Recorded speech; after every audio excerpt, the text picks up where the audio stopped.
Transladar. Transportar de um lugar para outro. Transferir, ascender, passar para cima, elevar-se, chegar-se a nível superior, subir.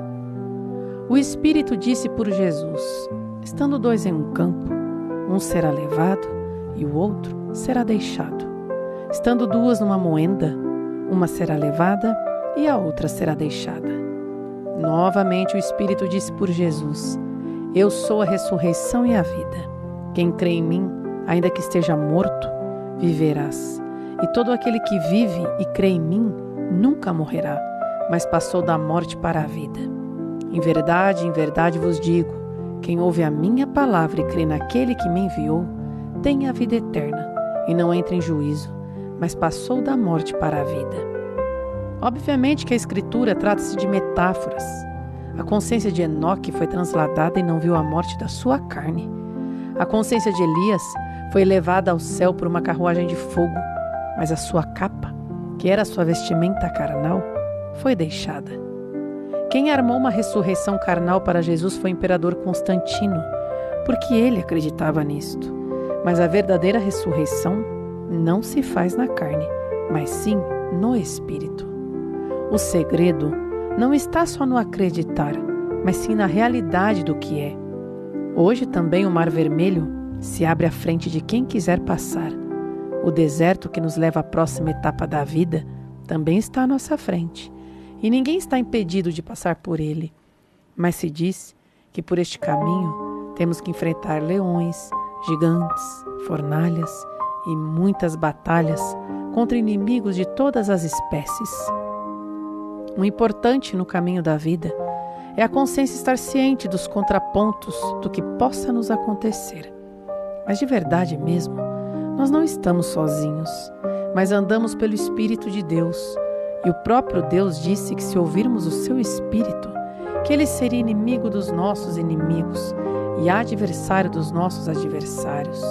Pois este Espírito é o anjo que Deus nos enviou para nos conduzir nesse caminho, que leva a nossa consciência desse plano material ao plano espiritual. Só que nós devemos ter ciência das coisas para não fazermos lambança no entendimento. Deus não é irracional e nem age por irracionalidade. Se o morto tocou nos ossos do profeta Eliseu e voltou à vida novamente, por que então o próprio Eliseu morreu de doença? Paulo disse que a oração que ele fazia a Deus era para a salvação de Israel, porque ele via dedicação no povo, mas não com entendimento. Então não adianta dedicar-se sem entendimento. Muitas consciências são ateias e não acreditam em Deus por causa da incoerência bíblica, mas na verdade as escrituras sagradas não são incoerentes, mas são ditas por metáforas, pois se a Bíblia fosse um livro literário, ela seria um livro totalmente machista, pois a mulher é esculachada de todo jeito, e os homens seriam garanhões, e quem tinha que mandar em casa seriam eles. Mas quando falamos que a mulher representa a consciência na Bíblia, notamos que toda a consciência, tanto de homem quanto de mulher, é vagabunda, agoreira, meretriz, adúltera, etc., pois trai o Espírito de Deus com a carne. Fora ainda que a Bíblia é um livro sanguinário, absurdo, onde Deus pede para Abraão matar o próprio filho. Injusto, pois se diz que ele levantou Faraó para mostrar o seu poder, aceitava as oferendas de Abel e não aceitava as oferendas de Caim. Por que ele amaldiçoou Jó, sendo um homem justo? Então, nada disso teria coerência. Mas quando analisamos pelo lado metafórico, Paulo disse uma coisa fundamental. Ele disse: é impossível alguém na carne agradar a Deus. E Jesus disse: Deus é espírito, importa que os seus adoradores o adorem em espírito e em verdade. Deus não tem qualquer relação de sentimento com a carne.